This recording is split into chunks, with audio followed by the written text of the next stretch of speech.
D 디말라 있죠. 자, 얘들아, 요거 잠깐 이름을 한번 봐줘. 잠깐 이름이 뭐라고 되어 있어? 이휠. 그렇지. 그러면 여러분 이 사람 신분이 뭐가 돼야 돼? 양반. 그렇지. 그래서 여러분 이휠이라고 하는 사람은 화자는 지금 양반이야. 그러면 양반들은 여러분 우리 농가관련가랑 좀 비교를 할 거거든. 여러분 농가관련가에서 그 사람도 사대부였잖아. 정학류도. 근데 그 사람은 직접 문사를 지었어요, 안 지었어요? 안 지었죠, 그쵸? 그런데 여러분 이 정갑팔곡 같은 경우는 농사를 직접 지으면서 여러분 이 작품을 써요. 그래서 여러분 제일 먼저 여러분 일수에 얘들아 지금 한자가 아니라 이름 뭐라고 들어가 있어? 일수에 여기 안 보이지만 원풍. 그러면 원풍이 뭐냐면 풍년을 원한다 라는 뜻이야. 그래서 여러분 이 사람은 풍년을 여러분 기원하면서 여러분 이 작품을 쓰고 있다고 생각을 하면 돼. 그래서 지금 원풍이 풍년을 기원한다는 뜻이에요. 자, 그러면 양반이 풍년을 기원하면서 직접 농사를 어떻게 짓는지를 한번 살펴보자. 자, 세상이 버린 몸. 여러분 자기를 세상이 버렸다고 생각을 해. 그러면 세상이 버린 거야? 지가 버린 거야? 지가 버린 거지. 그러면 여러분 이 세상이라고 하는 게 속세를 얘기하는 거야. 그래서 속세를 떠난 화자의 처지를 보여주고 있다. 자, 반리랑에 늙어가니. 그럼 여러분 반리랑이 자기가 있는 곳이야. 왜 늙어가고 있다고 얘기를 했으니까. 그러면 반리랑은 화자가 처한 위치, 현재 위치한 어디를 얘기하고 있냐면 공간인데 그 공간이 바로 시골 혹은 농촌이라고 생각해 주시면 돼요.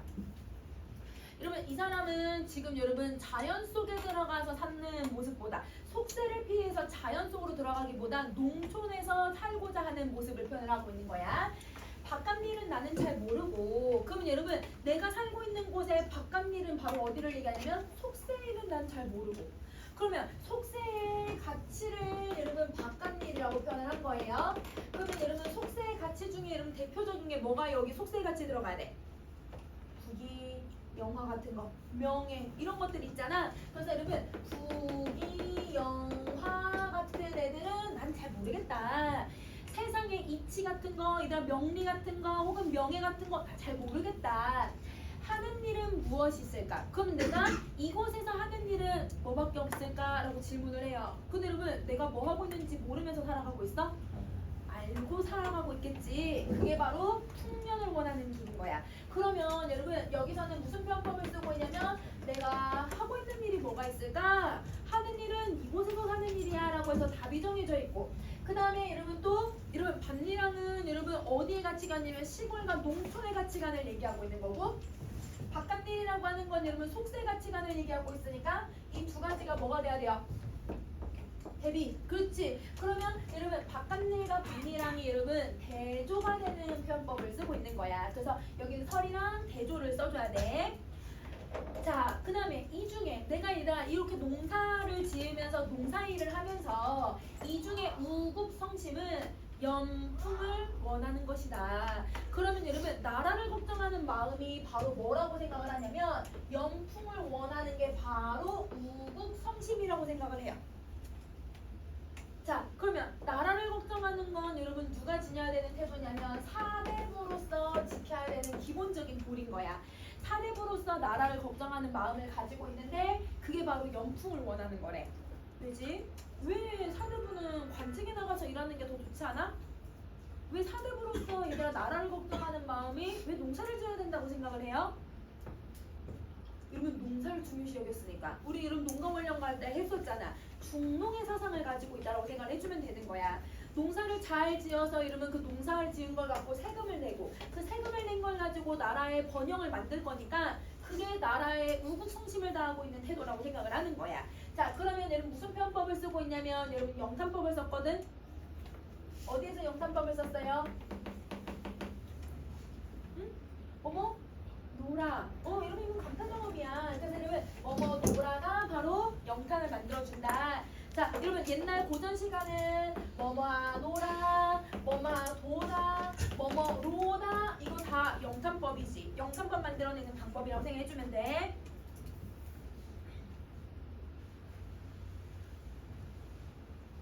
자, 여러분 여기까지 정리 잘 하셨으면 여러분 2연으로 갈게요. 자, 여러분 이연의 내용을 보면 여러분 여기 옆에 육수 옆에 신이라고 하는 글자가 들어가 있잖아. 여러분 이 신은 여러분 무슨 신자냐면 새벽 신자야. 그래서 여러분 요거는 새벽이라고 하는 시간을 나타내줘. 새벽이야, 새벽.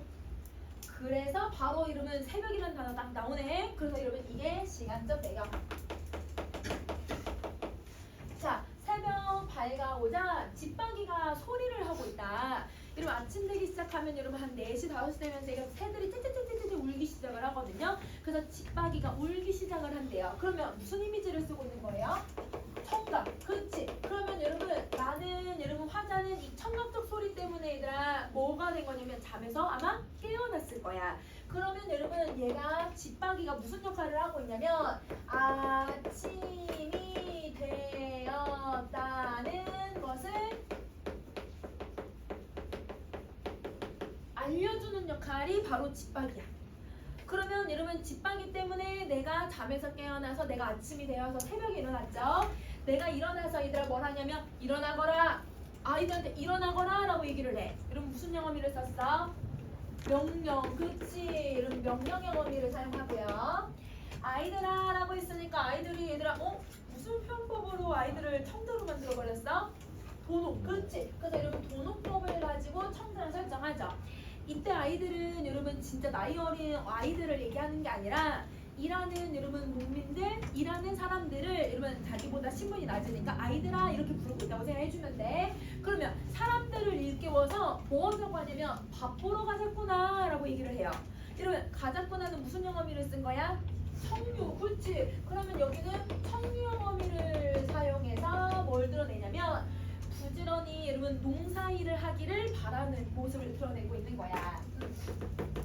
근데 여러분 자 농사일을 하기를 여러분이 이렇게 바람이라고 써놨거든. 근데 플러스 사람들한테 시키기만 하고 있어요? 아니면 같이 하자고 얘기하고 있어요? 같이 하자고 얘기를 하는 거지. 왜냐면 청유형을 쓰고 있잖아. 그럼 여러분 청유형은 여러분 같이 하는 태도를 얘기하는 거야. 그래서 여러분 이거는 같이. 화자도 농사일을 이 사람들과 같이 하려고 하는 모습을 보여주고 있는 거야. 이 청유형 어미가. 자, 밤사이 이슬과 기운에 얼마나 자랐는지, 길었는지 하노라. 자, 여러분 우리 비가 오면요, 한번 비 오고 나면 진짜 얘들아 봄이나 여름에는 이런 잡초 진짜 하루에 이만큼씩 자라. 봄에 죽순이 돋아나거든. 죽순은 하루에 30cm씩 자란대. 비 한 번 오고 나면 진짜 얘들 하루에 작물들이 쑥쑥쑥쑥 자라요.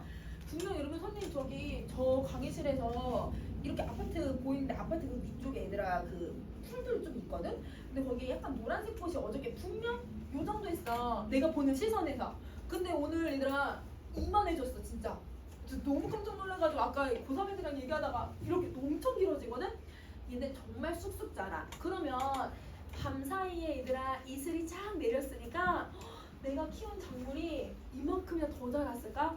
요만큼 자랐을까? 이만큼 자랐을까? 이렇게 생각을 하는 거야. 이 마음을 가지고 농사일을 시작하려고 하는 거거든요. 그러면 여러분 농사가 힘든 거예요? 아니면 기대감이 생기는 거예요? 기대감이에요. 얼마나 자랐는지에 대한 기대감, 설렘을 가지고서 여러분 농사를 시작을 하는 거야. 그러면 여러분 화자는 농사일을 아유 나 매일같이 힘들어 이렇게 얘기를 하는 게 아니라 농사에 대한 긍정적인 가치에 대해서 부여를 해주고 있다. 이렇게 생각해주면 돼. 자 여러분 우리 칠수 갈게요. 자 여러분 우리 난 12시를 뭐라고 불러요? 정오. 그래서 오. 그래서 여러분 낮이야 낮. 낮이야. 자 보리밥을 지어 담고 풀로 끓인 국을 하여서 여러분 고기 반찬 없네. 쌀밥 없네. 그럼 여러분 이거 무슨 음식이에요? 소박한 음식이죠. 그렇죠? 아마 점심 때쯤 되니까 밥을 하려고 하는 것 같아. 보리밥도 하고 그럼 아마 뭐 풀로 끓인 국인가 된장국 같은 거 배추국가 이런 거 얘기하겠지? 배고른 농부들을 제때 먹이자꾸나. 그러면 여러분 뭘 하냐면요. 이 밥을 자기가 먹으려고 하는 게 아니라 밥을 해서 농민들을 먹이려고 하고 있는 거야. 그러면 여러분 여기 농민들을 먹이는 것도 이런 뭐뭐 하자꾸나라고 했으니까 얘들아 무슨 용을 쓰는 거야? 계속 청유용을 쓰는 거야. 청유용을 써서 백성들을 바르게 먹여야 되지 않니? 농민들을 잘 먹게 만들자 이렇게 생각을 하는 거죠. 농부들을 생각하는 사대부의 얘들아 이 마음을 드러내고 있는 거야. 그래서 여러분 사대부의 마음은 농민들을 위하는 그 마음이 잘 드러난다. 자, 아이야 한 그릇을 올려봐라. 올려라. 여러분 무슨 영어를 썼어요? 이건 명령이죠. 그러면 여러분 여기서 명령형을 사용을 해서 밥을 한 그릇 올려보라고 하거든. 그 밥 한 그릇을 내가 친히 맛보아 보겠대요. 그러면 이 말은 뭐예요? 이 보리밥과 풋나물 혹은 여러분 이 풀로 끓인 국을 여러분 자기가 얘들아 안 먹고 이런 백성들만 주는 게 아니라 백성들이 먹는 거, 농민들이 먹는 걸 나도 똑같이 먹으면서 일을 하겠다. 근데 이들에게 잘 끓여줬는지 내가 직접 먹어보겠다. 이렇게 얘기를 하는 거야. 그러면 여러분 농부들과 어울리는 여러분 즐거움도 표현을 하고 있고 이 사람은 솔선수범하는 모습을 보여주고 있다고 생각을 해주면 돼. 그러면 여러분 농사를 여러분 다른 사람한테 맡기는 게 아니라 계속 자기가 하고 있다라는 거 이해됐어 얘들아? 자 그러면 여러분 이제 어딜 가냐면 마지막 팔수 갈게요. 자 여러분 팔수의 이 석자가 무슨 석자일까요? 저녁 석자를 얘기하겠지. 그렇지 이제 저녁이 된 거야. 자 서산에 해가 지고 여러분 해가 졌으니까 무슨 배경 들어가야 돼? 저녁이라고 하는 시간적 배경 들어가죠. 풀끝에 이슬이 나기 시작한다. 이제 기온차가 생기니까 여러분 이제 풀끝에 이슬이 생기기 시작해. 맨처 호미를 둘러매고 달 등에 지고 가자꾸나. 그님은 달을 등에 지고 간다라는 건 달이 하늘 중천까지 떠 있다는 뜻인 거네. 그러면 달이 떠 있을 때까지 일을 하고 있었다는 거야. 그러면 노동이 일찍 끝난 거예요? 늦게 끝난 거예요? 늦게까지 했다는 걸 알 수 있게 해주는 거지. 자, 노동 늦게까지 이루어져. 근데 이게 강제 노동이야? 아니죠. 시간 가는 줄 모르고 농사를 한 거예요. 그래서 여러분 얘는 시간 가는 줄 몰랐다는 거고 시간 가는 줄 몰랐다는 건 노동이라고 하는 이 가치가 긍정적인 가치라고 생각하는 거야? 부정적인 가치라고 생각하는 거야? 긍정이야. 그치? 노동이라는 건 긍정적인 가치를 가지고 있다고 생각한다. 이 중에 즐거운 뜻을 말해서 뭐 하겠니? 그러면 여러분 이 즐거운 뜻이 바로 뭐죠? 노동의 가치. 노동의 가치를 내가 말해서 뭐 하겠니? 그러면 여러분 말해서 뭐 하겠니라는 건 말할 필요 없이 난 즐기고 있어 라는 뜻이죠? 여러분 무슨 표현법을 써야 돼요? 서리. 그러면 이 서리법을 쓰고 있다는 건 지금 자기 현재에 대한 어떤 감정을 표현하려고 여러분 이 서리법을 쓴 거야? 즐거움, 만족감, 이걸 드러내려고 표현하고 있다. 자, 그러면 여러분 정갑팔곡은 여러분 사대부가 직접 농사를 지으면서 이렇게 글을 쓰고 있는 거라서 이게 어떤 순서로 되고 있는지를 잘 기억하고 선생님 오늘은 진도가 여기까지 다 나가니까 여기까지 하는데 여기 중간에 2, 3, 4, 5 수가 빠져 있어. 이거는 다음 시간에 선생님이 이어서 더 설명해 줄게. 안 들어가는 부분도 더 설명해 줄게. 그러면 자, 여러분 이 작품은요 아까 제 1수에 얘들아 어떤 형태가 들어갔어요? 원풍이라고 해서 풍년을 기원하면서 자기가 직접 행동하고 있는 것들을 미리 딱 보여줬죠. 이게 약간 서사 같은 거라고 생각해주면 되거든. 그런데 2수부터 여러분 5수까지는 총 몇 수가 들어간 거야 이거? 4수. 그래서 봄, 여름, 가을, 겨울이야. 그러면 봄부터 여러분 겨울까지 여러분 4계절 동안 농사를 뭘 지어야 되는지를 설명을 해. 여러분 농가 관련가는 각 달마다 있었었지. 그치? 얘는 봄, 여름, 가을, 겨울로 설명을 해요. 자, 근데 6수에서부터 여러분 8수는요. 이거는 하루 동안에 있었던 일을 얘기하는 거야. 왜냐면 새벽부터 밤까지니까 하루 일과를 제시하고 있다. 그러면 농사를 짓는 여러분 농민들의 하루의 일과 사계절을 다 보여주고 있다고 생각을 해주면 돼. 알겠지? 그게 여러분 이 글의 시상 전개 방식이에요. 그래서 시간의 흐름이 들어가야 되네. 시간의 흐름에 시상 전개 방식이 있는 거야. 자, 그러면 여러분 여기까지 정리하셨으면 다음 페이지 가셔서 청산도로 갈게요.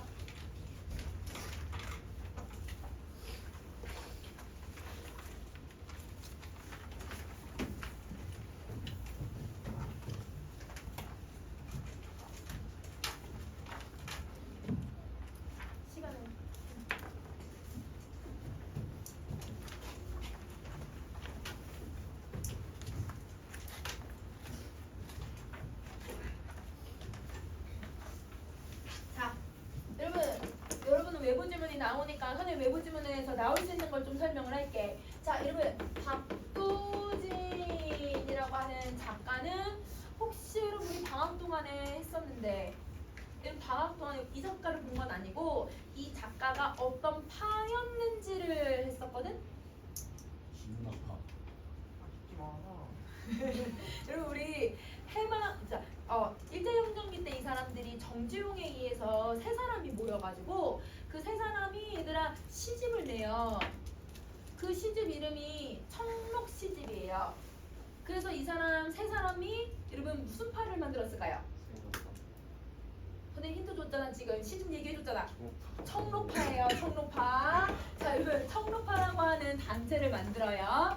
자, 여러분 이 박두진, 그 다음에 여러분 조지훈, 그 다음에 여러분 박모관. 이 세 사람은 청록파라고 하는 여러분 파를 이제 만들고, 근데 파를 지대가 만들었다기보단 정지용이 너희들끼리 시를 써보는 건 어때? 이렇게 얘기를 해서 그 시집을 냈기 때문에 이들을 청록파라고 부르는 거야. 기본적으로 여러분 청록이라는 뜻이 무슨 뜻이냐면 푸른 사슴이라는 뜻이거든. 그러면 여러분 사슴에 대한 이야기를 한다는 건 자연에 대한 가치를 많이 얘기하는 사람이야. 그래서 여러분 박두진도 그렇고 조지훈도 그렇고 박모걸도 여러분 기본적으로 자연 베이스에다가 여러분 조금 작가마다 다 다르기는 하지만 박두진은 어떤 특성을 드러내고 있는 작가냐면 박두진은 일제강점기 때부터 시작해서 해방 후의 모습을 많이 드러내는 작가예요.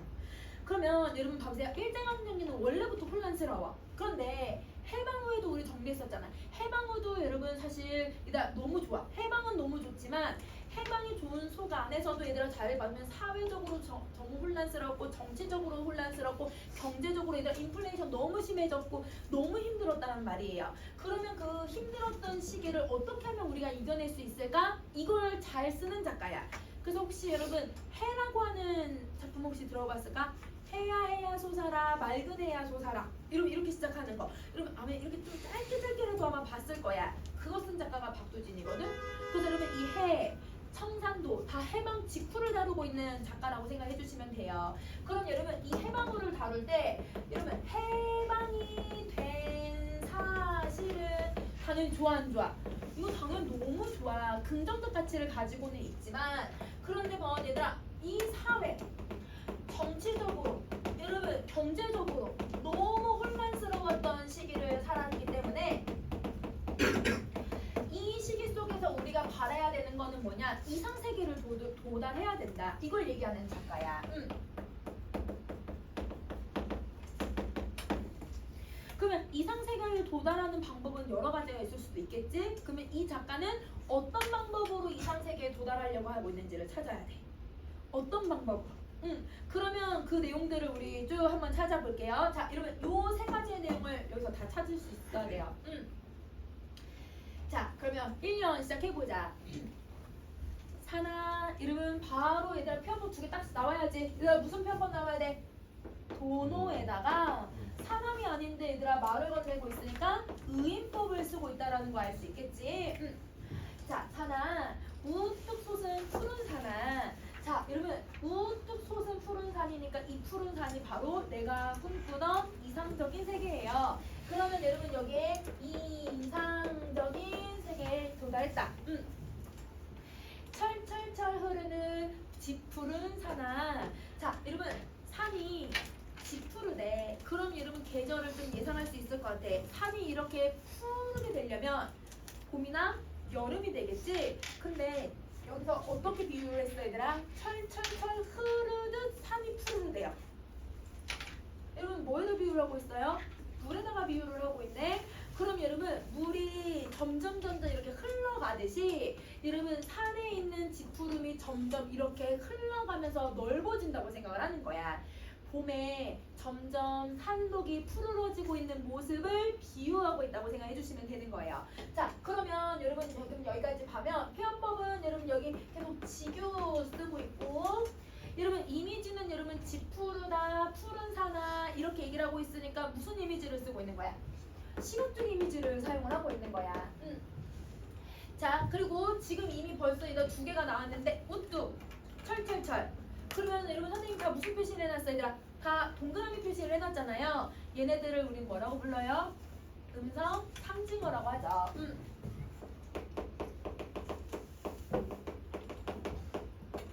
자, 여러분 선생님 음성 상징어의 기능 세 가지 정리할 거야. 자, 여러분 음성 상징어는 기본적으로 여러분 똑같은 글자가 여러 번씩 들어가고 있으니까 여러분 당연히 뭘 형성해줘야 돼? 운율, 그치? 그래서 여러분 이 음성 상징어를 사용을 하면 운율 형성하는 기능을 가지고 있고요. 자, 그 다음에 두 번째 여러분 철철철이라고 했으니까 물이 이렇게 흘러가듯이 산의 산록이 점점 짙어져가는 이미지를 좀 더 부각을 시킬 수가 있는 거야. 그래서 여러분 이 음성 상징어는 이미지를 구체화해주고 있다. 이렇게 생각해주면 되고. 자, 그 다음에 여러분 세 번째 할게요. 여러분 이 여기 여러분 거기 두 번째 형 보면 동그라미 혹시 줄줄줄 있어? 여러분 그 줄줄줄 뭔가 흘러내리지?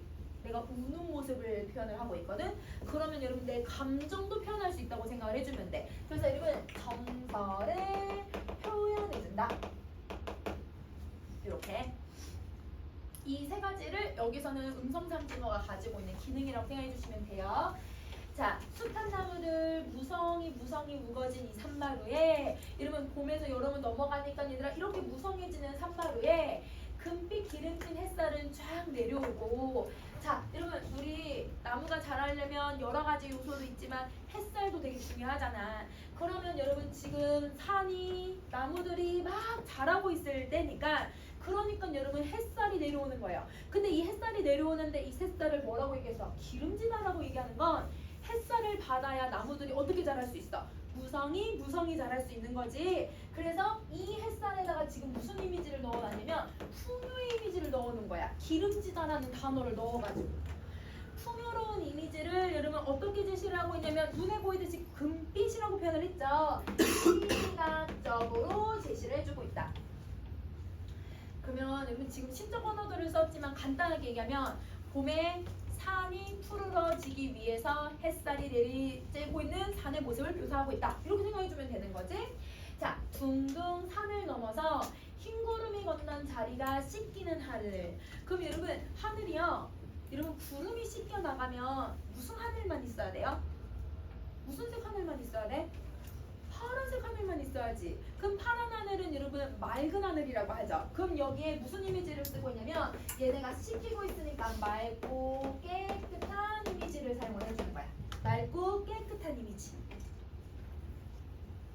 그러면 여러분 지금 보세요. 산은 얘들아 온통 푸른색이어서 너무 예쁜 파란색이 왔죠. 그 푸른 산을 자기는 이상적인 세계라고 생각을 해요.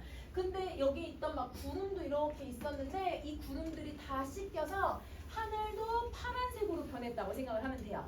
내가 바라던 이상적인 세계도 왔고 여러분 하늘도 맑은 하늘이 온 거야. 그러면 누가 봐도 얘들아 완벽한 세계가 온 거네. 근데 이 자리에 사슴도 오지 않고 바람도 불지 않아요. 아무도 안 와요. 내가 바라는 이상적인 세계가 왔는데 아무도 오지 않는 거야. 너머골 골짜기에서는 뻐꾸기가 뻐꾸 구슬프게 계속 울고만 있어. 그러면 여러분 이게 진짜 내가 원하던 이상적인 세계가 완전히 왔다고 볼 수 있을까? 사슴도 안 오고 바람도 안 부는데 이건 말이 안 되는 거지. 그러면 여러분 지금 여기서는 어떤 모습을 표현을 한 거냐면 여기는 해방이 되고 나서 혼란스러운 시대 상황을 이렇게 표현하는 거야. 사슴도 안 왔고 바람도 안 불고 있다고. 그러면 여러분 청산의 얘들아 공허한 모습으로 표현을 하고 있다라고 생각해 주시면 돼요. 청산의 공허한 모습을 표현을 하고 있다. 더더구나 얘들아 뻐꾸기 울고 있대. 이런 무슨 이미지를 사용해 줘야 돼? 청각적인 이미지 사용을 하고 있죠. 자, 근데 그 청각적인 이미지가 운대. 근데 이런 뻐꾸기 우는 소리 들으면 되게 다 구슬프거든. 그러니까 여기 무슨 이미지를 만들어내냐면 애상적인 분위기를 만들죠. 자, 그럼 여러분 분명 이상적인 세계라고 했는데 왜 여기서 이렇게 부정적인 모습이 나타날까? 그게 아까는 여기야. 해방된 것까진 내가 바라는 세계가 온 거야. 해방이 돼서 너무너무 좋은 세상이 왔어. 근데 그 뒤에 우리가 해결해야 되는 문제가 너무 많았잖아요. 이게 사슴과 바람이 안 오는 모습인 거예요. 그러면 여러분 여기까지 왔던 여기 여러분 이상적 세계 있잖아. 이 이상적 세계는 그러면 해방된 후의 이상적 세계가 아니라 해방을 얘기하고 있는 거지. 그래서 여러분 요거는 해방이 되는 이상적인 모습을 표현하는 거다. 그럼 이 사람이 진짜 바라는 궁극적인 여러분 이 이상적 세계라고 볼 수 있어요? 1년의 청산은 궁극적인 청산이 아니에요. 궁극적인 이상적 세계가 아닌 거야. 여기까지 혹시 이해됐어 얘들아? 오케이. 자 그러면 이형 가세요. 자 이형 갑니다.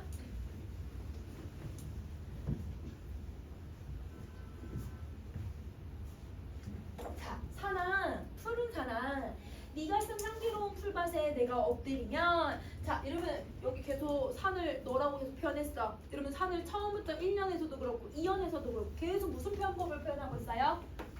의인화 향기로운 풀밭에 얘들아 엎드렸대. 이런 무슨 이미지 쓰고 있어? 후각적인 이미지 사용하고 있죠. 자 나는 가슴이 울어라. 여러분 지금 봐봐. 이 산 너무 좋아. 해방이 돼서 너무 좋지만 근데 이 청산에 엎드려 보니까 아무도 없어. 청사슴도 없고 바람도 없고 아무도 나를 찾아와 주지 않아. 그러니까 그 슬픈 마음을 엎드려서 어머머 울고 있는 거야. 그러면 여러분 나는 울고 있다. 흐르는 골짜기 스며드는 물소리에 나는 줄줄줄 가슴이 울어라. 그럼 여러분 물소리에도 눈물이 나고 뻐꾸기 소리에도 눈물이 나고 엎드려도 눈물이 나는 상황인 거야. 왜? 너무 혼란스러우니까. 그러면 여러분 여기는 스며드는 물소리는 여러분 무슨 이미지를 쓰고 있어요?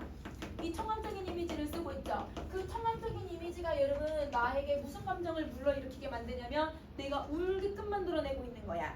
그래서 여러분 물이 흐르는 그 줄줄줄줄 이런 그 소리가 내가 눈물이 줄줄줄줄 흐르는 걸로 표현을 하고 있지. 그래서 음성상징어가 여기서는 감정을 여러분 표현하는 정서를 형상화하고 있는 부분이라고 생각해주면 돼.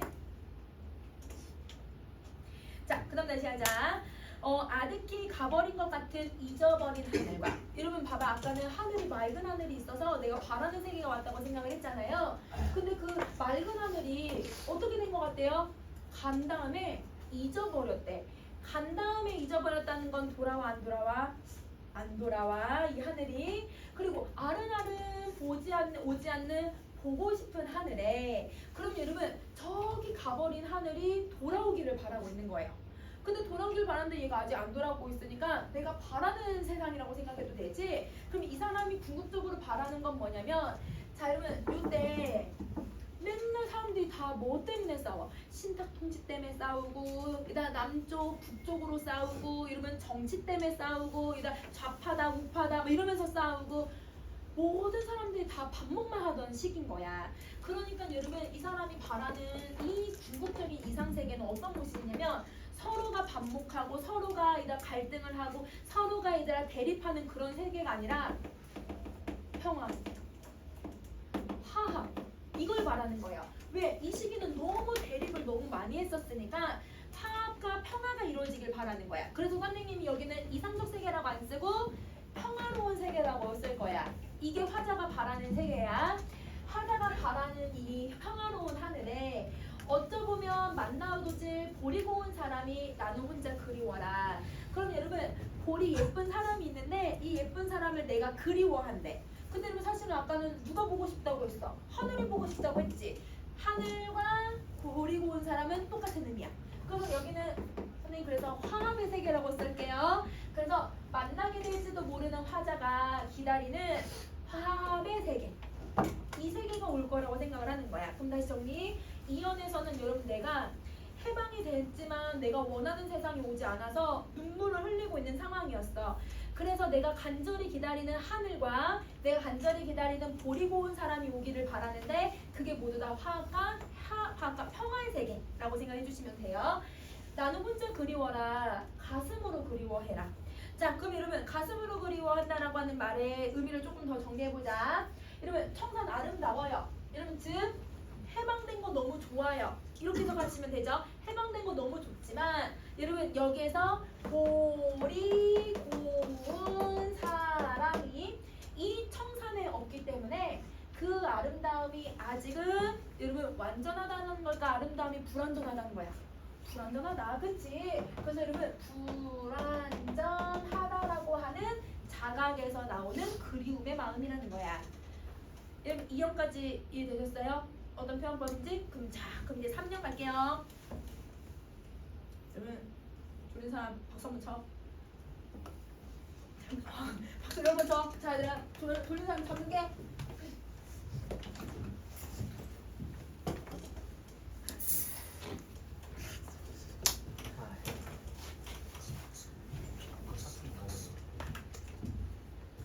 자, 여러분 3년 갈게요. 여러분 3년에 유독 선생님이 무슨 표시를 많이 해놨어? 세모, 그치? 여러분 세모의 의미도 쭉 정리 한번 해보자. 세모는 혼란스럽고 부조리한 현실. 그러면 아까 얘기했던 여러분 해방 아니면 해방 후의 모습이라고 생각을 해주면 돼. 자, 티끌 부는 세상. 여러분 이런 부조리한 세상을 티끌이라고 비유를 하네요. 그쵸? 그래서 먼지같이 더러운 세상. 그래서 여러분 이 세상은 더럽다. 더러운 속성을 가지고 있다. 이렇게 다 설명하고. 자, 그 다음에 벌레 같은 세상에도 여러분 벌레같이 벌레 어때? 싫지? 싫고 벌레인데 다 이렇게 가르치면 어떡하니? 자, 여러분 벌레니까 싫고 무섭고. 그러면 여러분 지구법을 사용해서 이 세상은 더럽고 벌레 같고 부조리하고 이런 걸 표현을 해주고요.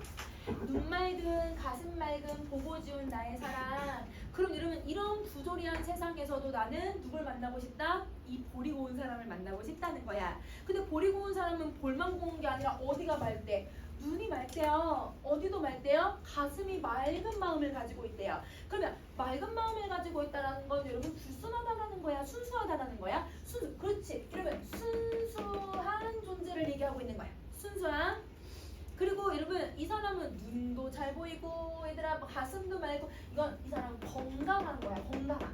얘들아 선생님 왜 갑자기 건강하다라는 말을 쓰고 있냐면 우리 세상이 얘들아 부조리하면 건강하지 못한 사회라고 표현을 해.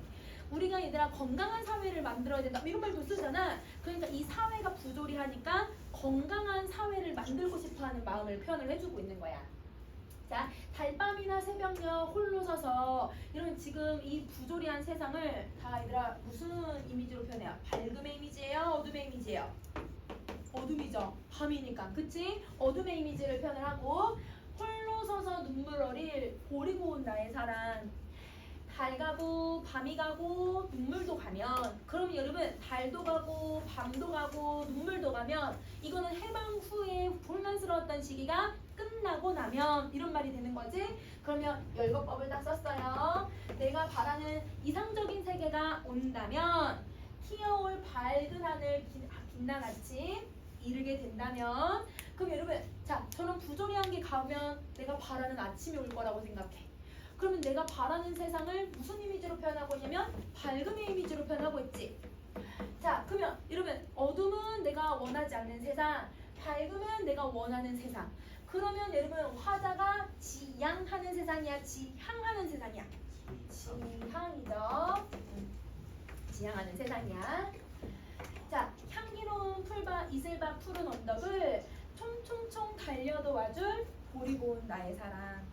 이러면 아침이 된다면 내가 원하는 세상이 온다면 이러면 보리고 온 사람 즉 평화나 화합은 언제나 올 거다 이렇게 믿는 거야.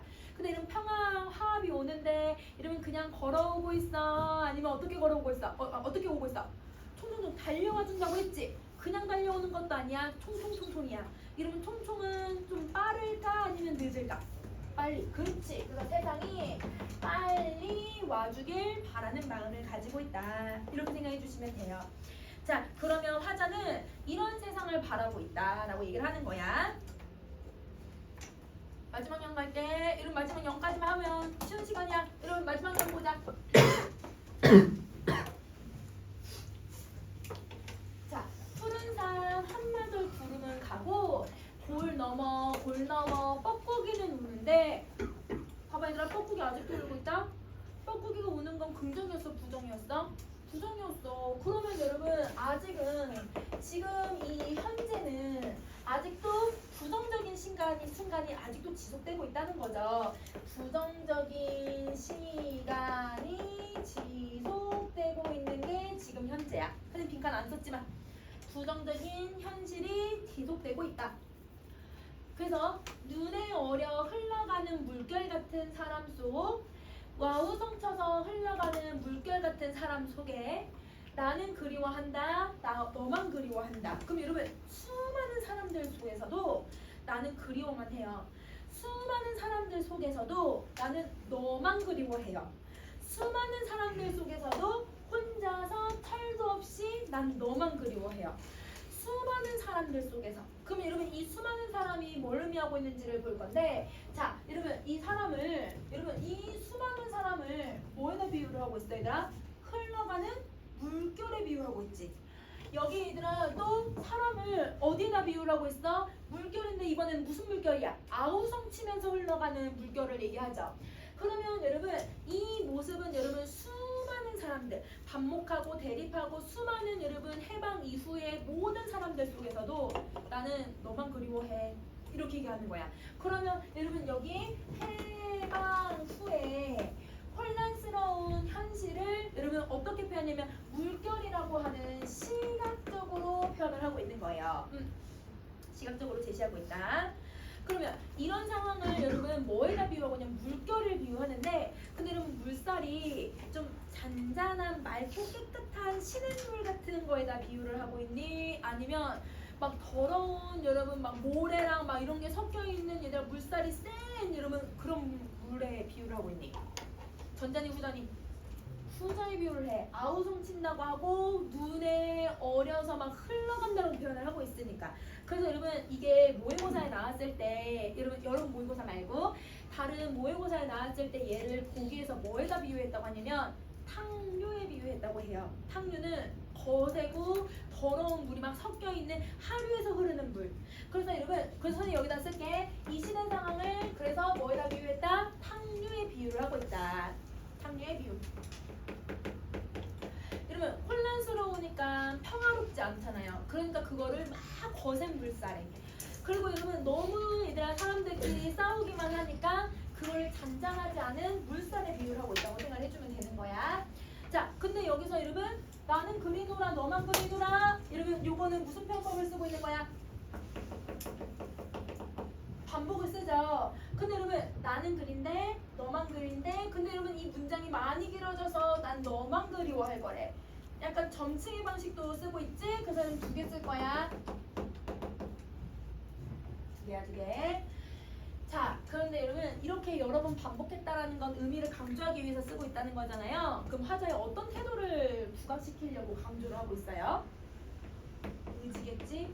여러 번 반복을 할 수 있으니까 확고한 의지를 드러내주고 있다. 자, 그러면 여러분 이 작품은 여러분 이 부당한 세계에 대해서 내가 어떻게 해야 될까? 나는 이상 세계가 올 때까지 기다리고 있을 거야 라고 하는 의지를 보여주는 작품이기도 해. 그런데 이 작품에 한계는 있어요.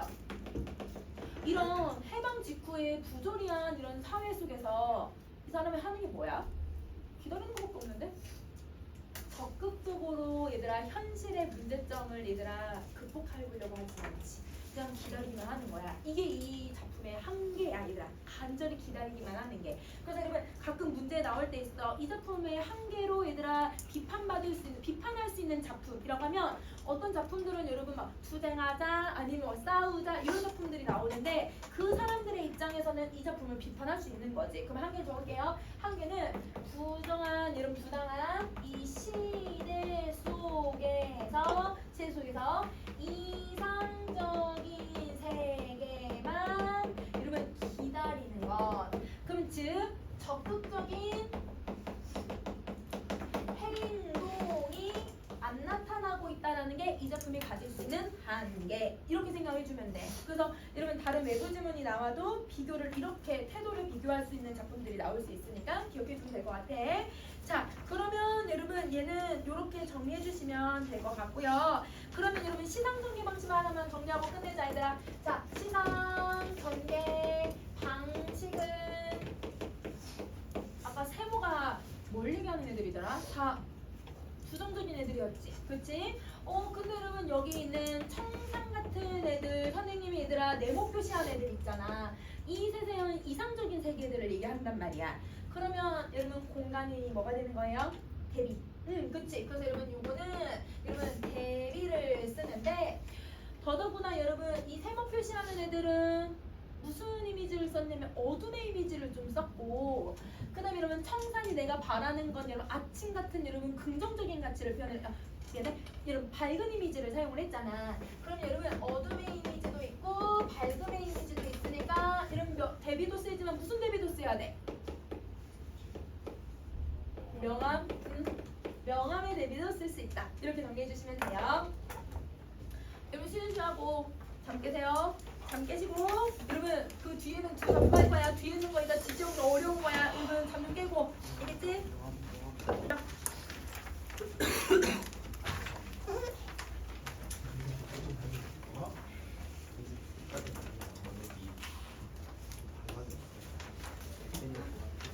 자 보세요. 여러분 기영도 시인의 작품을 한번 읽어봅시다. 자 여러분 숲으로 된 성벽이라고 했잖아. 여러분 우리 우리나라도 그렇고 동양도 그렇고 서양도 그렇고 여러분 마을은 성 안에 있는 거였어. 도시는. 그러면 여러분 여기 이렇게 도시가 있으면 도시 주변을 이렇게 얘들아 막고 있는 여러분 보호해주는 성벽으로 둘러싸여 있죠. 여러분 서울도 여러분 보면 사대문이 있고 그 사대문을 이렇게 두르는 여러분 성벽들 남아 있거든. 그러면 그 성벽이 원래는 돌로 대부분 쌓잖아. 근데 이 마을은 뭘로 되어 있다? 숲으로 되어 있었다는 거야. 그러면 여러분 여기 이렇게 나무들로 숲으로 여러분 이렇게 해서 여러분 여기 길에서 여기 마을로 들어가는 곳이 있다라는 거야. 그치? 이렇게 되어 있는 곳이야. 저녁 노을이 지면 여러분 뭐가 들어갔어요? 그렇지, 시간적 배경이 들어가요. 자, 신들의 상점에는 하나 둘 불이 켜지고 자 이러면 신들이 상점을 열었대. 근데 신들은 어디 살고 있어? 하늘. 그렇지. 그러면 여러분 여기 신들의 상점에 원관념이 지금 누구냐면 하늘이라고 생각을 해주면 돼. 자 그러면 여러분 이 하늘에 하나 둘 불이 켜진대요. 근데 여러분 하늘에 불이 켜질 수 있는 거는 하나밖에 없는데 별. 그치? 그러면 여러분 별이 뜬 상황을 비유해주고 있구나 라고 생각해주면 돼. 근데 여러분 여기 아무리 봐도 원관념들이 없어. 원관념이 없다라고 하는 건 여러분 지금 무슨 비유를 쓰고 있다는 거야? 은유. 그치? 은유를 쓰고 있어요.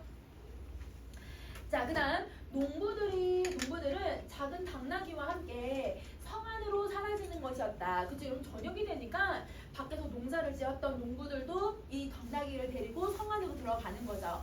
그럼 여러분 여기 사람도 이렇게 들어가고 당나귀 그림을 그릴 수 없으니까 당나귀 이렇게 들어가고 있는 거야.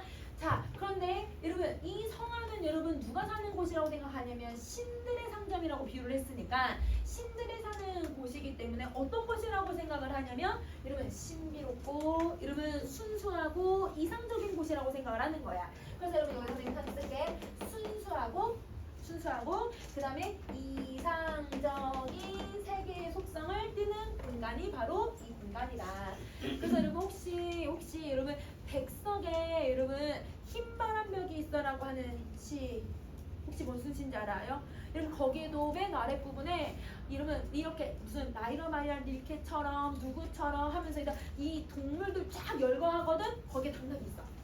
그 당나귀처럼 순수하고 고결한 존재처럼 되고 싶다. 뭐 이런 얘기를 하는 거야. 그리고 여러분 또 여러분 그 당나귀가 나와 있는 게 또 백석의 시를 보면 여러분 그 제목 생각나. 나와 나타샤와 흰 당나귀. 여러분 거기도 보면 당나귀가 나와.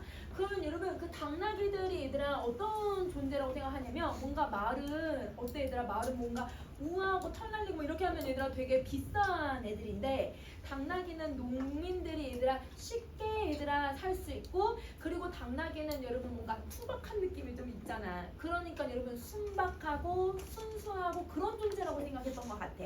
그래서 농부들과 당나귀는 이런 존재들이기 때문에 여기에 들어갈 수 있다 라고 생각을 하는 거예요. 자, 성벽은 울창한 숲으로 된 것이어서 누구나 사원을 통하는 구름 혹은 조용한 공기들이 되지 않으면 한 걸음도 들어갈 수 없는 아름답고 신비로운 그 성. 그럼 여러분 여기에 이 농구하고 당나귀 말고 또 들어갈 수 있는 애가 생겼네. 구름도 들어갈 수 있대요. 공기도 들어갈 수 있대요. 그런데 구름하고 공기는 여러분 눈에 보이지는 않을 수도 있지만 얘네들이 들어갈 수 있는 여러분 아름다운 곳 이렇게 얘기를 하고 있는 거야. 그러면 이 울창한 숲은 자연의 얘들아 아름다움을 표현을 하고 있는 거잖아. 그래서 자연의 순수성, 자연의 아름다움으로 되어 있는 성벽. 그러면 네모 표시되어 있는 애들은 성 안으로 들어가는 애들인데 성 안으로 쉽게 들어갈 수 있는 존재. 자, 이 성 안으로 들어갈 수 있는 존재들의 얘들아 특성을 생각을 해볼게. 이 존재들은 아름다운 대상이야. 왜냐면 한 걸음도 들어갈 수 없는 아름답고 신비로운 곳이라고 했으니까 아름다운 존재들만 들어갈 수 있어. 자, 이 아름다운 거는 여러분 외모를 얘기하는 게 아니라 마음의 순수함. 이걸 얘기하는 거고요. 그리고 여러분 또 어떤 곳이냐면 신비한 곳이라고 했잖아. 여러분 한이라고 써놔가지고 그냥 신비 이렇게 쓸게요. 그래서 신비한 존재들이 들어가는 곳이야. 그러면 여러분 이들은 여러분 아무나 이들아 이 성 안에 들어갈 수 있어? 아니죠. 선택받은 사람들만 들어갈 수 있는 거예요. 그래서 여러분 이 네모 표시 선생님 안 썼어 얘들아. 한번 써야 돼. 선택받은 자들만 들어갈 수 있는 거다. 그러면 이 선택받은 자들은 여러분 어떤 속성을 가지고 있냐면 순박하거나 순수하고 그리고 여러분 이 순수하다라고 하는 건 여러분 이 사람은 나쁘다 이 사람은 뭐하다라고 하는 어떤 편견을 가지고 있는 존재가 아니라는 거야. 그래서 편견을 가지지 않은 사람들 이런 사람들만 들어갈 수 있다라고 얘기를 하고 있는 거죠. 자 그러면 자격을 가져야만 여기 안에 들어갈 수 있거든. 그러면 이 성은 어떤 속성을 가지고 있냐면 여러분 신비로움이라고 하는 여러분 성의 속성을 가지고 있고요. 그리고 여기 위에도 나왔지만 아름다움의 속성을 가지고 있는 공간이다. 이렇게 정리해주면 돼요.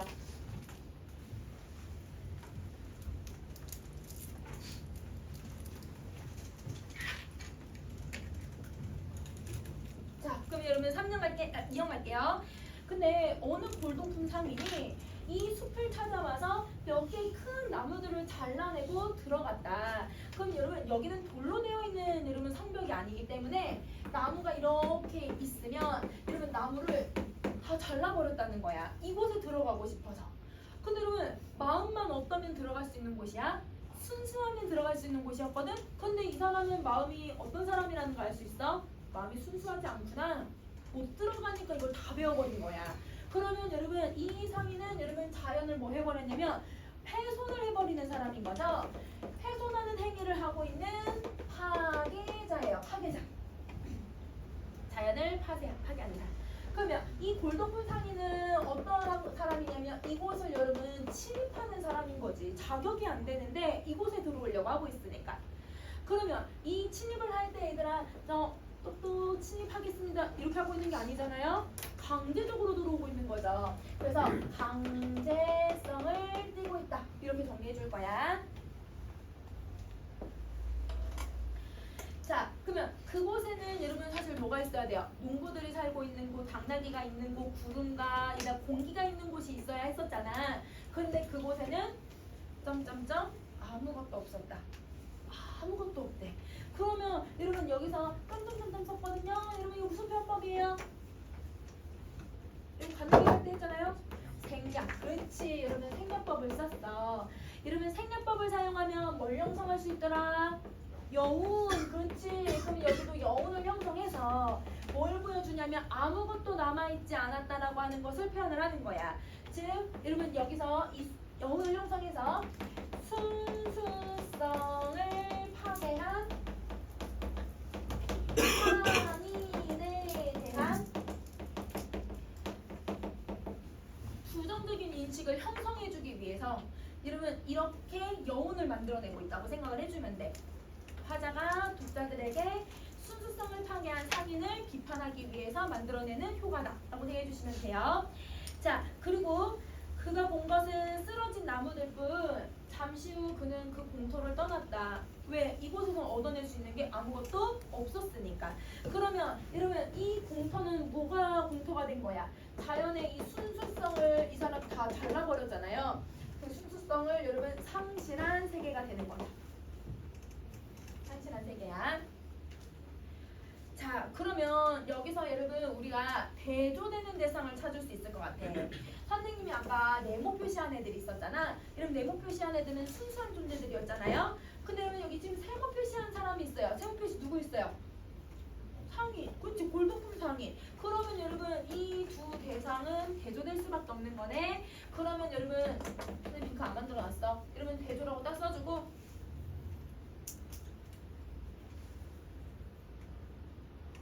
자, 그러면 여러분 이 네모 표시된 거는 자연의 순수성. 그다음에 여러분 세모 표시한 거는 여러분 이 자연의 순수성을 파괴하는 존재들이야. 근데 여러분 우리 실제로 한번 생각해봐. 자연을 파괴하는 사람은 딱 한 사람밖에 없어. 누구예요? 우리 인간들이죠. 인간의 문명만 자연을 훼손해요.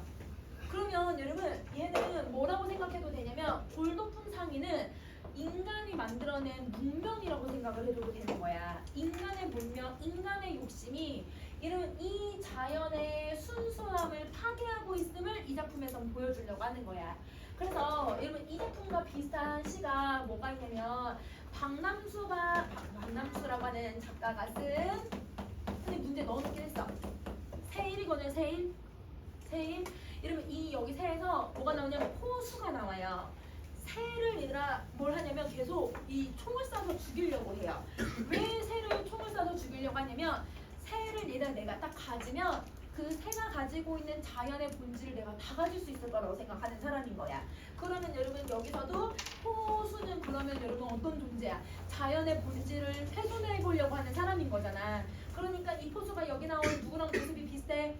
골동품 상인. 그렇지? 그래서 이 사람이 문명을 상징을 하는 거고 그 다음에 여기 나온 이 새가 바로 뭘 상징하게 되는 거야? 자연. 여러분 저 자연을 상징하게 되는 거야. 그래서 이런 작품들이 좀 많아. 이러면 물질 문명이 얘들아 이렇게 자연을 훼손해서 그걸 비판하는 작품들이 많이 나오니까 이걸 같은 주제라고 생각해 주시면 될 것 같아요. 자, 그러면 공터 이 사람 떠났어. 자, 여러분 3년 갈게요. 농부들은 아직도 그 평화로운 성에 살고 있다. 물론 그 작은 당나귀들 역시. 여기 들어갔을 때 아무것도 없었잖아. 여러분 공터였잖아요. 근데 공터였는 데가 지금 어떻대요 여러분? 얘네들은 아직도 살고 있대요. 그러면 여러분 이 성벽 안에 있던 마을이 얘들아 이 골동품 상인의 눈에 보였던 거야 안 보였던 거야? 안 보였던 곳이네. 왜? 이곳은 신비로운 곳이니까. 그러면 얘들아 이건 반전을 쓰고 있는 거야. 이런 분명 아무것도 없었다라고 해놓고는 있다 이렇게 얘기를 하고 있잖아. 반전을 딱 써주고 있고. 자, 그러면 여러분 정리해볼게. 무력과 같은 강제성, 힘을 쓰는 강제성, 파괴성, 폭력성. 이렇게 얘들아 폭력을 쓰고 강제적으로 파괴를 한다고 해도 얻어낼 수 있어요 없어요? 얻어낼 수 없다라고 하는 걸 보여주는 거야.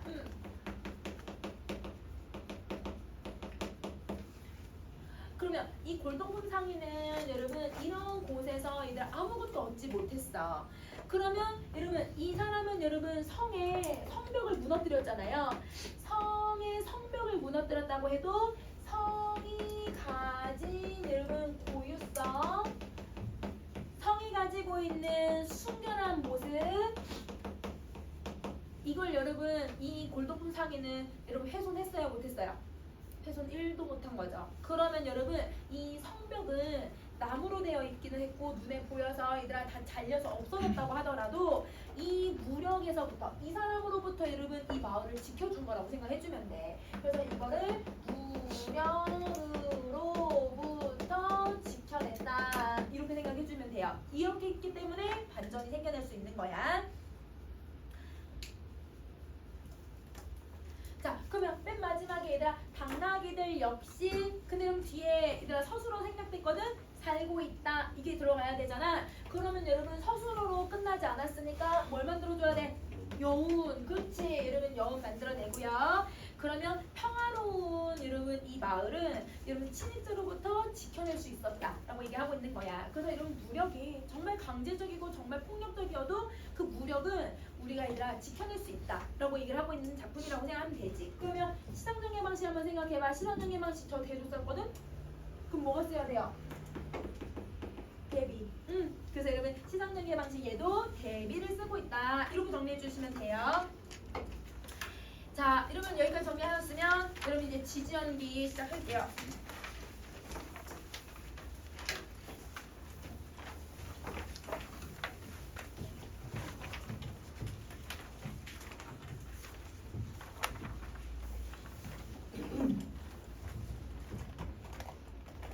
자, 여러분 혹시 우리 배웠던 거 한번 생각해보자. 여러분 우리 임춘이 쓴 작품 뭐 배웠더라? 뭐 배웠어?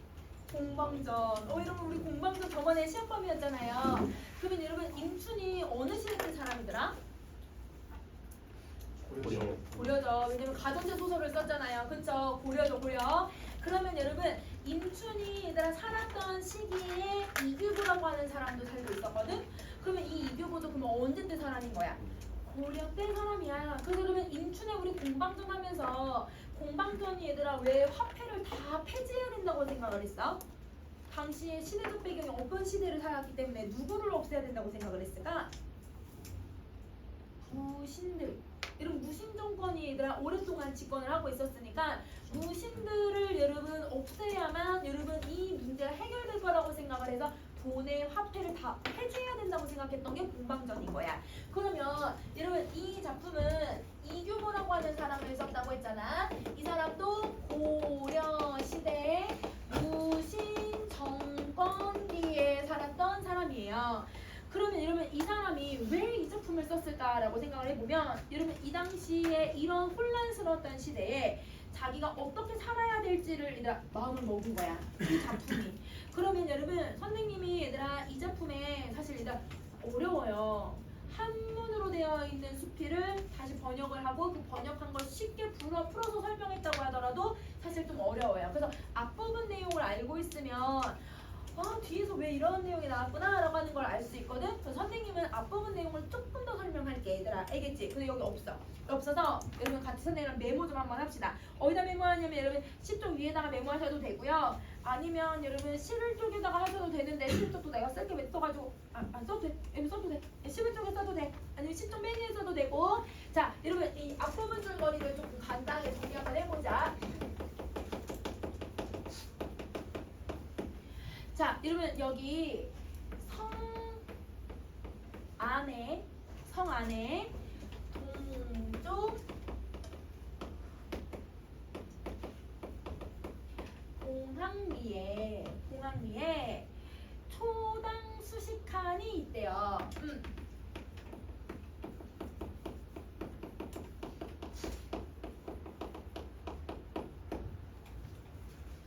그 선생님 지금 쓴 내용이 뭐야 얘들아? 성 안에 어떤 마을이 있는데 그 마을 안에 뭐가 있다? 초당이 있대. 그럼 초당이 무슨 뜻이야? 초가집. 여러분 수십 칸이라는 말을 썼잖아요. 여러분 초가집이에요. 초가집 하나가 있는데 거기에 누가 살고 있냐면 배군 거사가 기거하고 있다라고 설명을 해요. 배군 거사. 그럼 여기서 배군이 누굴까요? 이 글을 쓰고 있는 이규보를 얘기를 해요.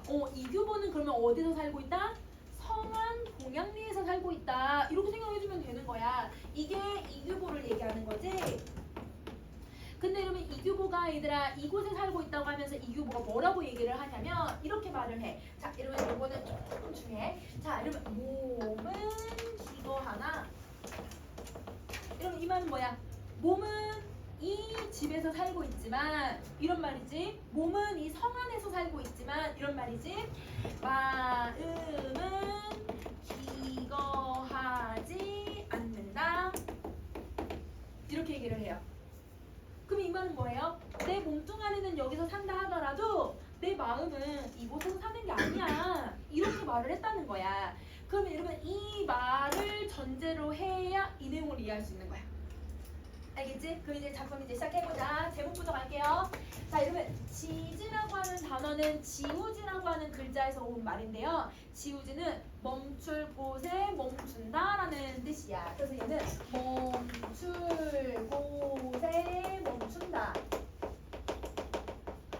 여러분 여기 보았더니 여러분 막 그친다라는 말을 썼잖아. 여러분 지금 한번 모의고사 보실 때 그친다라는 말이 멈춘다라는 말이라고 생각하시면 돼요. 멈출 곳에 멈춘다. 그러면 헌이라고 하는 여러분 이 말이 뭘 얘기하고 있냐면 여러분 집 헌자야. 집의 이름을 집헌자라고 해. 그래서 여러분 집헌이야 집헌. 그러면 멈출 곳을 멈출 때를 아는 집 이렇게 해석해도 되고 멈출 곳에서 멈춘 집 이렇게 생기를 하는 거야. 그럼 여러분 집 이름을 지을 때 옛날 사람들은 그 집에서 내가 어떻게 살아갈 것인지에 대한 가치관을 집에다 넣어놓는 거야. 그래서 이 사람은 멈출 곳에 멈추는 삶의 태도가 너무 중요하다 이렇게 얘기를 하고 있는 거지. 그러면 멈출 곳에 멈춘다라고 하는 말과 제일 얘들아 연관성이 있는 게 뭐냐면 약간 어떤 느낌이라고 생각하면 박수 칠 때 떠나라 약간 이런 느낌이야. 그럼 박수 칠 때 떠나라가 뭐지 얘들아? 내가 아주 얘들아 정상에 놓여져 있을 때 내가 아래로 떨어지기 전에 미리 그냥 끝낸다라고 하는 거지. 제일 화려한 내 아이의 모습일 때 내 끝낸다라고 하는 거야. 그럼 이 사람도 자기가 멈출 곳을 안다라는 거야. 더 욕심내면 여러분 어떻게 할 수 있어? 내가 하락할 수도 있는 거고 내가 얘들아 더 욕심내고 더 하다 보면 실수할 수도 있는 거거든. 멈출 때를 안다라고 얘기를 하는 거예요. 그러면 이 멈출 때를 안다라는 건 여러분 정말 내가 어떻게 살아야 되는지에 대한 행동이기도 하지만 두 번째 의미가 있어. 여러분 자, 요 멈춘다라는 의미도 있지만 두 번째 어떤 의미도 가지고 있냐면 내 본질에 맞는 삶을 살아야 된다라는 뜻이에요.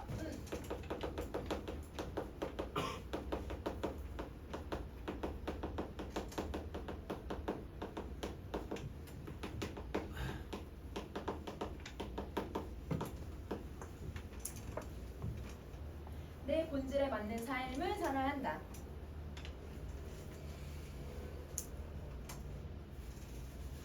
자, 그러면 여기서 여러분 이 교보는 자기의 본질이 뭐라고 생각하는지를 여러분이 이제 찾아줘야 돼. 얘가 여기 선생님이 여기다 안 정리하고 맨 마지막에 표현해 줄 거거든. 그럼 여러분이 읽으면서 이 사람이 어디에서 멈추려고 할까? 이 사람은 자기의 본질이 어디까지라고 생각을 하는 걸까? 이거 생각하면서 질문 읽어주시면 돼요. 자, 그럼 첫 번째 할게요.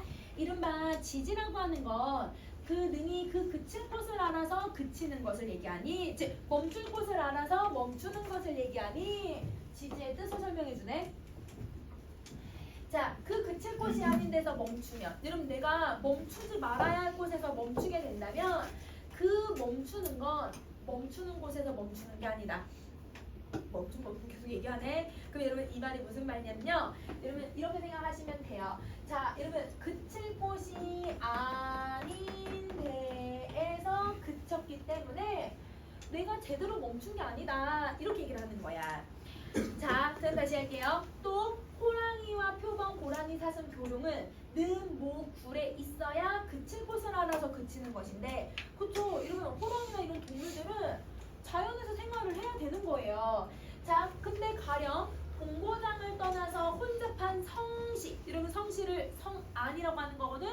성안 가운데에서 얘네가 멈춘다면 이러면 만약에 이 도시에 호랑이 다닌다고 생각해봐. 이 호랑이한테 사람들 어떻게 할까? 옛날에 얘들아 호랑이가 산에서 살다가 얘가 사람이 살고 있는 인가로 내려왔어. 호랑이 무섭지만 얘들아 사람들이 어떻게 했을까요? 화살 쏘죠. 얘 죽여요 여러분. 표범 내려오면 죽여요. 여러분 사람들 얘들아 멧돼지 막 다니고 막 이렇게 하면 마취총으로는 얘들 쏘긴 하지만 정 안 되면 사람 인명피해 내고 하면 그냥 사살하는 경우들도 있단 말이야. 그러면 여러분 여기에서 얘들아 우리가 멈춰야 할 때를 안다는 거야. 호랑이는 산속에 사는 게 얘의 본성에 맞는 거야. 그치? 근데 호랑이가 만약에 인간 세상으로 내려오면 얘 어떻게 될 수 있어? 죽을 수 있거든? 그러면 멈추지 못한 곳에서 멈췄다고 얘기를 하고 있는 거야. 자, 그럼 정리할게요. 여러분 무슨 표현법을 쓰고 있냐면 고랑이, 표범, 고라니, 사슴 뭐 하고 있어? 열거. 그렇지. 자, 늑과 목과 굴은 여러분 자연은 호랑이들이 얘들아 멈춘 곳을 잘 안 거지. 내 본성에 맞게 잘 살고 있는 거지. 그러면 그칠 곳에서 그친 곳에서 알아서 미안해. 알아서 그친 공간이다. 즉 그쳤다는 건 잘 그쳤다는 건 선생님 두 번째 의미 뭐라고 했어? 본질을 받는 삶이라고 했지. 자신의 본성에 맞는 공간에서 살고 있다. 이렇게 얘기를 할 수 있는 거야. 자, 근데 가령이란 말 썼어요. 여러분 가령은 어떨 때 쓰는 표현이에요? 예시. 예시를 들 때 쓰는 표현이야. 만약에 얘가 이러면 성시 온다면 여러분 호랑이 성시 오면 어떻게 될 수 있다고? 죽을 수도 있다고 했지. 그러면 여러분 그칠 곳에서 그친 거야? 못 그친 거야? 못 그친 거죠. 그러면 못 그쳤다는 건 자신의 본성대로 산 거예요? 못 산 거예요? 못 산 거예요.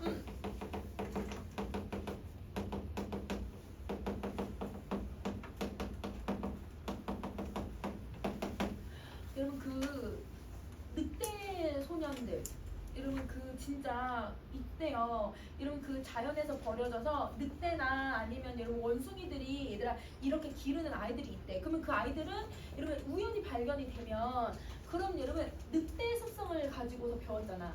사람 언어 쓸 수 있어 없어? 없어. 근데 그 아이들을 사람이니까 인간이니까 인간의 형태를 띠고 있으니까 이러면 이 사람들을 인간 세상으로 데리고 오면 한 몇 개월 있다 죽는데요. 아무리 오래 살다 몇 년 있다 죽었대요. 그 옛날에 발견된 사람들이 있었거든요. 그 사람들이 오래 못 산다는 거야. 왜? 그 사람은 얘가 태어날 때부터 누구처럼 산 거야. 계속 늑대처럼 생활을 했었던 거야. 그러니까 그 본성을 얘들아 버리고 내가 인간의 세상에 왔으니까 적응을 못하니까 목숨을 얘들아 끊는 경우도 있고 죽을 수도 있는 거지. 사람이라고 하는 거나 어떤 동물이든 본성대로 살아야 된다고 얘기를 하고 있는 거야. 이 말을 하고 있는 거야. 자, 그 다음 다시 할게. 만약에 얘네들이 여러분 성시에 오게 되면 사람들은 재앙이라고 생각을 하고 따라서 이들을 얘들아 죽이거나 해칠 수도 있는 것이다.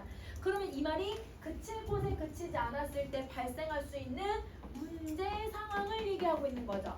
나타날 수 있는 부정적인 상황을 제시를 하고 있는 거야.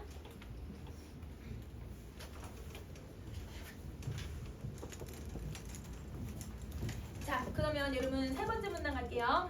나는 여러분 이때 나가 누구예요? 이규보를 얘기하죠. 나는 이 세상에 있어서 거만스러워서 남과 합하는 일이 좀 적으니 이 말은 좀 겸손한 편인데 이 말이 얘들아 무슨 뜻이냐면 나는 사람들과 잘 어울리지 못하는데 이 말이야.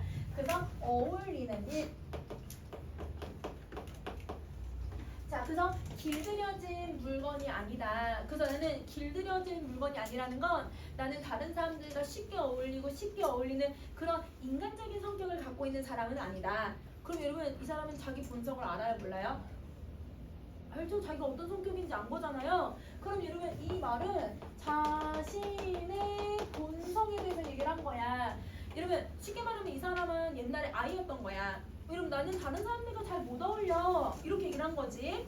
자, 만일 다른 사람들과 함께 나가고 나란히 달려서 명리의 지경에 이르게 된다면 그럼 여러분 나란히 얘들아 달린다라는 게 뭐냐면 사람들과 경쟁하면서 명리를 추구하게 된다면 그러면 이 말이 얘들아 경쟁이야 경쟁. 자, 여러분 명리라고 하는 뜻을 봤더니 여러분 명예와 이익을 얘기한대요. 그러면 명예와 이익은 여러분 무슨 가치관을 얘기하는 거야? 자연이야? 속세의 가치관이야? 속세. 그렇지. 그래서 여러분 속세의 가치관을 내가 추구하는 지경에 이르게 된다면 그러면 나는 호랑이와 표범과 고라니와 사슴과 교룡이 성안에 멈춘 것과 뭐가 다르겠는가? 자기는 명리를 추구하는 본성을 갖고 있는 게 아니다. 이렇게 얘기를 하고 있는 거예요. 그러면 여러분 이 사람이 얘들아 다른 사람들과 경쟁하고 다른 사람들과 얘들아 이렇게 경쟁해서 명리를 추구하는 이런 삶은 여러분 그칠 곳에서 멈춘 거야? 그칠 곳에서 그치지 못한 거야? 그치지 못하는 삶을 얘기하는 거야. 왜? 내 본성에 맞지 않으니까. 자, 그리고 다르겠는가? 라고 질문했어요. 근데 여러분 답이 정해져 있죠? 다르지 않다. 똑같다. 이 말을 얘기하고 있지. 결의법을 쓰고 있네. 이건 내가 그칠 곳을 구해서 그치는 것이다. 그렇지 않으면 사람들이 재앙으로 여기고 따라서 해치는 자가 이를 것이다. 내가 얘들아 명리를 추구하고 내가 얘들아 막 사람들한테 명예와 막 돈을 막 추구하는 삶을 살았다면 나를 해치는 사람이 있었을 거다. 그러면 여러분 해치는 자가 있었을 거다라고 얘기하는 건 여러분 나에게 처해지는 부정적인 상황을 가정하고 있는 거죠. 이러면 이거는 어떤 상황이야? 지지를 했을 때의 얘들아 부정적 상황이에요. 지지를 하지 못했을 때 나타나는 현상이에요. 지지를 못했을 때 일어나는 현상인 거야. 이 사람이 생각하는 지지를 못하는 게 뭘 추구하는 삶이라고? 명리를 추구하는 삶이라고 생각을 해주면 돼. 자, 그 다음에 여러분 이렇게 말했더니 어떤 사람이 말하기를 자네의 말과 같이 한다면 산림이나 궁곡에 처하여, 이러면 처한다는 건 산다라는 뜻이야. 이곳에서 살아서 다른 사람들과 복잡하게 한 곳에 있지 않은 연후에야 그칠 곳에 그칠 수 있다고 하지 않겠니? 이 말은 여러분 무슨 말이냐면 너 왜 명리를 추구하지 않으면서 여러분 이규가 어디서 살았다고 했더라? 성안. 성안에 살고 있다고 했잖아. 너는 명리를 추구하지 않는다고 하면서 왜 성안에서 살고 있어? 성안에서 사는 것보다는 산림이나 궁곡에서 사는 게 맞지 않아? 그쵸? 그러면 내가 명예, 부귀, 영화 이런 거 속세의 가치를 추구하지 않으면 대부분 사대부들이 어디 가서 살았어요? 자연 가서 많이 살았잖아요. 그러니까 너는 자연 가서 사는 게 맞지 않아? 이렇게 물어본 거야. 자, 이제 자네가 그친 곳은 성안에서 살고 있는데 오히려 그친 곳에서 그쳤다고 너는 제대로 본성대로 살고 있다고 말을 하니 호랑이와 표범, 고라니, 사슴, 교룡이, 늑, 못, 굴에 처한 거기서 살고 있는 것에 비유하는 그 이유가 뭐야? 이렇게 얘기를 하는 거야. 자, 그럼 여러분 여기서 이 사람이 질문을 던졌거든?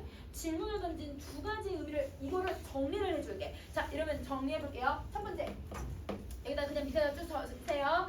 자, 여러분 첫 번째는 명리를 여러분 추구하지 않으면서 명리를 추구하지 않으면서 왜 명리를 추구하면서 이 성안에서 살아?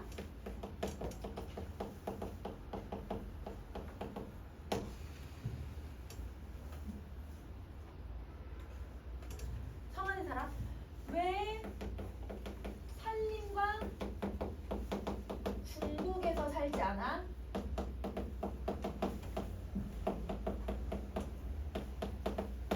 이거예요. 그쵸? 여러분 우리는 일상적으로 얘들아 고전 시간에서 많이 본 게 욕심 없이 살아가면 도시에서 살 필요가 없이 자연에서 사는 게 더 맞잖아요. 근데 너는 왜 자연에서 안 살고 도시에서 살면서 왜 명리를 추구하지 않아? 뭐 이런 식으로 물어본 거야. 자, 그 다음에 두 번째 여기서 여러분 이 물어보는 의도는 이렇게 성안에서 살면서 왜 지지라고 말을 해? 이렇게 물어본 거야. 그러니까 이 사람은 이해가 안 됐었던 거야. 살림에가 가야 지지가 될까? 이렇게 생각을 했었던 거지. 자신이 이해하지 않았던 못하는 것을 물어보고 있다고 생각을 해주시면 돼요. 그러면 이렇게 질문하니까 여러분 이규보는 대답을 한 거예요. 뭐라고 대답했는지 한번 봐보자. 여러분 오른쪽 이 빈칸 써줄게. 이러면 이규보가 있는 공간을 동물이 성시해 있는 것이라고 생각하는 게 아니에요. 그러면 자, 이규보가 있는 공간을 동물들이 어디에 있는 곳이라고 생각을 하는 거야? 늪, 못, 굴에 있다고 생각을 한다고 했잖아. 그러면 여러분 이렇게 하는 생각에 대한 의문점. 왜 이규보는 성시에 살면서 왜 이렇게 얘기하지? 이런 생각을 갖고 있어. 이건 정리 다 했어 얘들아? 오케이. 자, 그러면 여러분 7번째 문장 갑시다. 벌레와 짐승이 이 늪과 몰과 굴에 살고 있는 것과 사람이 성시에 살고 있는 건 역시 각각 그 그침에 떳떳한 것이다. 여러분 봐보세요.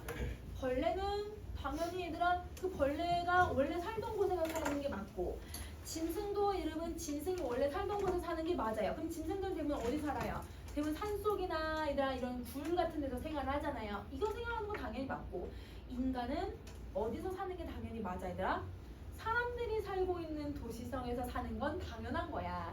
우리는 여러분 인간이 인간과 관계를 맺으면서 살아가는 건 당연하잖아. 그게 떳떳하다라는 건 당연하다라는 거야. 이렇게 사는 것은. 그래서 가령 예를 들어서 사람이 늪과 못에 엎드리고 굴에 들어간다면 역시 호랑이와 표범과 고라니와 사슴과 교룡이 성시에 들어간 것과 똑같으니 독충과 맹수 또한 재앙으로 여기고 때를 지어서 해칠 것이다. 자, 이러면 사람이 늪, 못, 굴에 들어가 들어가면 여러분 여기가 내 본성에 맞는 곳이에요? 본성에 맞지 않아요? 본성 맞지 않아요. 왜냐면 이곳에 가면 얘들아 뭐 할 수 있어요? 호랑이가 잡아먹을 수도 있고요. 내가 이곳에 들어가면 얘들아 벌레들에 물려서 죽을 수도 있어요. 그러면 여러분 인간이 이런 곳에서 들어가서 사는 건 적절하지 않은 거예요. 그칠 곳에서 멈추지 못했다고 생각을 하는 거죠. 자, 그 다음에 호랑이가 아까 성시에 들어가는 건 당연히 뭐야 얘들아? 동물이 이런 곳에 들어가는 건 당연히 안 되죠. 자, 이런 예시를 드는 이유는 여러분 각 본성에 맞는 자신의 본질에 맞는 여러분 공간에서 머물러야 된다고 생각을 하는 거야. 그러면 여러분 인간은 인간 본성대로 어디서 살아야 된다? 성 안에서 사는 건 당연한 거고, 그리고 내 그 본성 중에서는 나는 다른 사람들과 어울리지는 못해. 다른 사람들과 어울리지 못하는 그 본성에서도 성 안에서도 지키면서 살아갈 수 있다고 얘기를 하고 있는 거야. 자, 그 다음에 사람이 사람에 비해서 벌레와 짐승에게 해를 당하는 일은 나는 참아 못하겠다. 즉, 여러분 이 벌레에게 얘들아 피해를 당하는 일은 뭐냐면 바로 산림과 궁곡에서 하는 일. 이거야. 산림과 궁곡에서 사는 일은 나는 참아 못하겠다.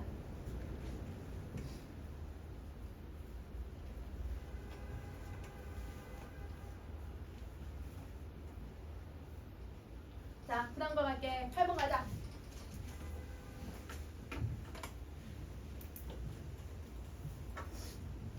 자, 또 사람이 사람을 꺼려서 해치기를 꾀하는 것은 이 성씨가 좁아서 같이 사는 것에 인색해서가 아니라, 여러분 왜 사람이 공격하고 사람 물건 빼앗고 사람을 죽이고 사람을 미워하는 일은 도시라고 하는 공간이 좁아서 그런 게 아니라 그 구하는 것과 이익을 다투기 때문이다.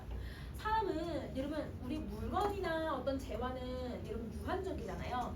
그러니까 당연히 사람들이 욕심내서 싸울 수밖에 없어요. 사람들이 서로 얘들아 이런 부정한 짓을 저지르는 이유는 욕심내서 싸우기 때문이다. 여러분 우리 이런 내용들 이런 뉴스 볼 때 있어. 돈이 없어가지고 얘들아 돈을 도둑질을 하려고 집에 들어가서 사람을 죽였대. 근데 그 사람이 얘들아 그 집에서 갖고 온 건 10몇만 원밖에 안 돼. 그러면 그 돈이 얘들아 지금 얘들아 그걸 빼앗으려고 사람을 해치는 일로 있을 수도 있다는 거잖아. 그러면 사람이 해치는 일은 여러분 사람이 인색해서가 아니라 그 돈, 얘들아 돈 때문에 욕심이 생겨서 서로 다투다 보면 그럴 수도 있다. 이렇게 얘기를 하고 있는 거지. 그러면 사람이 사람을 해치는 이유를 얘기를 하고 있는 거야. 사람이 사람을 해치는 이유는 공간이 좁아서가 아니라 여러분 어떻다? 이익을 다투기 때문이다. 즉 이익을 다툰다는 건 욕심을 부려서 그런 거잖아.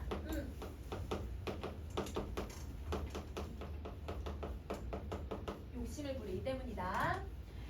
진실로 사람들과 다투지 아니하여 비록 대낮에 내 상자를 훔쳐가는 사람이 있더라도 피하고 보지 않는다면 사람이 성실을 처하는 것이 또한 호랑이 표범 고라니 사슴 조룡이 능목 불에 처하는 것과 같은데 어떻게 해칠 사람이 생기겠는가. 자, 그럼 여러분 정리해볼게요. 여러분 이 말은 여러분 해를 입지 않는 삶을 살고자 하는 거예요. 이 사람은 나는 이 상자가 아니라 재물이라고 생각하면 되거든. 이러면 아무리 얘들아 내 재물을 훔쳐가는 사람이 있더라도 그냥 내버둬. 그거에 대해서 얘들아 내가 싸우려고 하고 얘들아 욕심부리고 이렇게 하지 않는다면 그러면 여러분 나도 어디서 생활할 수 있다? 성시에서 생활할 수 있다고 생각을 하는 거야. 그래서 이런 태도가 있으면 성시에서도 충분히 머무를 수 있다라고 가장 생각한다. 자, 그래서 내가 거처를 이렇게 이름을 지은 이유는 내가 성 안에선 살고는 있어도 내가 욕심 없이 내 마음을 얘들아 잘 멈추면서 살아갈 거기 때문에 나는 이 지지연이라고 하는 곳에서 생활을 하고 있어서 성 안에서도 충분히 멈추면서 살아갈 수 있다. 이렇게 얘기를 하고 있는 거예요. 자, 그러면 여러분 선생님 빈칸 여러분 좀 정리해 줄 테니까 한번 가보자. 자, 여러분 이 작품은 여러분 뭐라고 얘기하고 있냐면 이렇게 생각하면 돼. 우리 아까 선생님이 이 교구는 고려시대 때 무슨 정권 때라고 생각했잖아. 이 부조리에 대해서요. 인추는 여러분 아까 어떻게 했더라 얘들아? 폐지 다 없애버려 이렇게 얘기를 해. 이거를 여러분 폐지하자고 얘기하면서 얘들아 말만 하고요. 이 사람은